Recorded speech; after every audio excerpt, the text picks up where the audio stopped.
So you were kind of the enforcer in the Blues, right? Back at the time. Yeah. You know, that's a whole different level of crazy. Yeah. What's it like, kind of being the guy that, is known to throw down? Well, it wasn't always like that. The one thing I think that I take away when I look at today and how parents, we were just talking before the show, how parents are so crazy in all sports, especially today with private lessons and everything that goes on. I only played 3 years of Tier 1 hockey before I signed an NHL contract. Once when I was 13, and then I played 2 years as a 19 and a 20-year-old in the Western Hockey League. And so I always tell people, and these parents, I'm like, it doesn't matter where your kid's playing when they're 10 years old. Teach them 3 things, how to be a great teammate, how to be coachable, and how to outwork the guy across from you. Like, those are really the only things we truly have control over. So as I grew up, those were the things that my dad instilled with me. And I got cut from so many different hockey teams. And I wanted to make the top team. I just was just that step behind. And my dad's like, listen, bud, you're going to be on the power play on the lower level. You're going to get more ice time.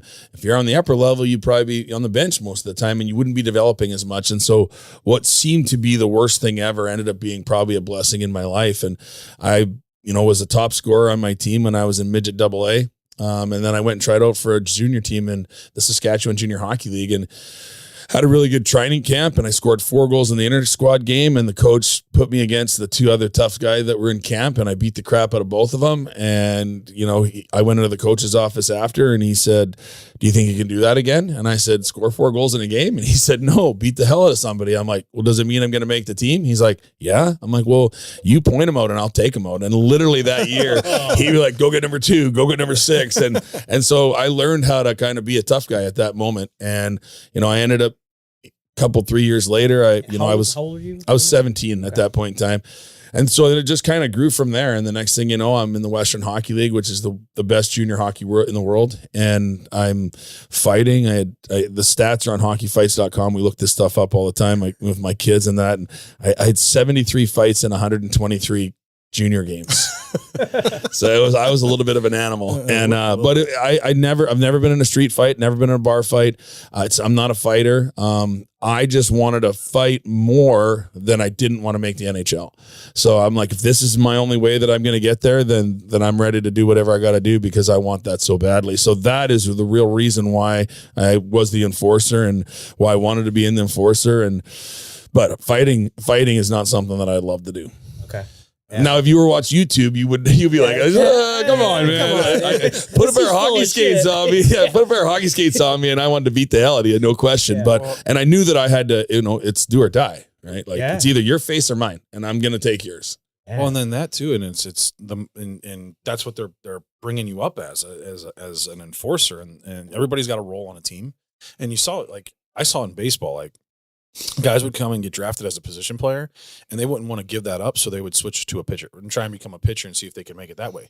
Sometimes it works. Rick Ankiel was a reverse example of that, but you do see it happen quite frequently. Jason Mott with the Cardinals, he was a catcher coming up through the minor leagues, and they turned him into a pitcher. So guys are really wanting, once you get to that level, and they're dangling that carrot in front of your face, hey, you can get there. You're going to do whatever it takes to get there. 100%. And so, I can understand why it's I don't want to fight, but hell, this is what's going to get me to the NHL, and I'm going to do it. And the same thing on the reverse side. There's a lot of players that grow up that are the best in the team, and they get to that point in their life and, take a bad penalty or, whatever sport you're playing, it doesn't matter, but you never really lived through the adversities that I had to live through. So when the adversities came to me and they were in front of me when I was 17, 18, 19, 20, all the way up till I retired from hockey, I understood how to battle through them and accept them, where a lot of these kids, they get drafted in the first round. They're 50 goal scorers in junior hockey. They're a first round draft pick and they're in the minors, and they're not going to be a 50 goal scorer, not even the minors. And yet they want to try and do it at the NHL level, because every time you make another level, it gets smaller and smaller and smaller, and there's not going to be as many junior 50 goal scorers as there is in the NHL. So are you able to work on your game, change things up, battle through the adversity, suck it up, and make that next level? You see guys do it. That's why there's guys that are first round draft picks that never make the NHL, and there's guys that are undrafted that play 1,000 games and win 3 Stanley Cups. Yeah, I would say. I know in baseball, I'm not sure what the stat is on hockey, but I know that there's way more lower level or lower draft picks or that make it to the big leagues just because they're, like you said, the adversity. Yeah. I mean, trying to adapt and get, and they just improve and they work hard and they get there. Yeah. Now, granted, the high draft picks, they got the money in them, so they're going to push them that way. But there's been look at the NFL, how many quarterbacks get drafted in the first round, the top 10, and they end up being just mediocre, complete bust. And I think it's a little bit more dramatic at the NFL level because there's not a whole lot of places for people to go play after. And that's one thing that I love about the XFL is that it gives guys an opportunity to go still play the game if they don't make it and have an opportunity to play in the NFL. And obviously there's the CFL in Canada, but it's a little different because the rules are different up there. But the